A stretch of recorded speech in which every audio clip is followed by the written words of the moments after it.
Джон Леннон родился в 1923 году в поселке Горки под Москвой. И звали его тогда Женя Ленин.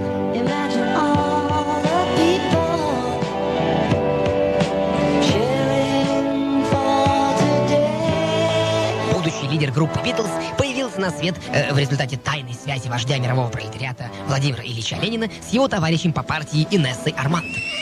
Их отношения продолжались с 1908 по 1934 год, хотя последние 10 лет они носили несколько односторонний характер, когда Инесса посещала забальзамированного Ильича в мавзолее.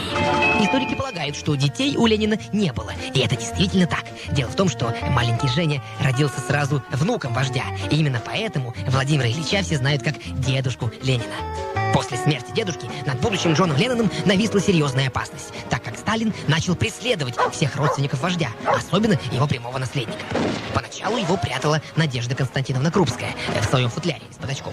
Ну, а когда Женя вырос из футляра, его устроили в ясли, где он конспирировался под младенца-грудничка в течение 13 лет. С этим временем связаны самые унизительные воспоминания лидера Битлов, когда ему, чтобы не выдать свой возраст, приходилось все делать под себя, а потом долго звать нянечку на помощь. Кстати, именно этому и посвящена знаменитая песня «Help».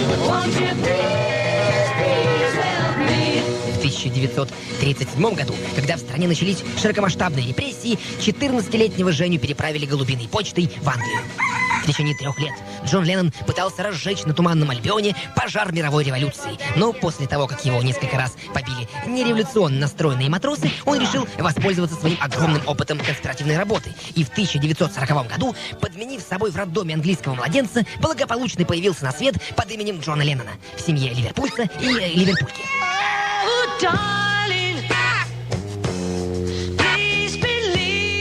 Дальнейшая судьба главного Битла известна всему миру.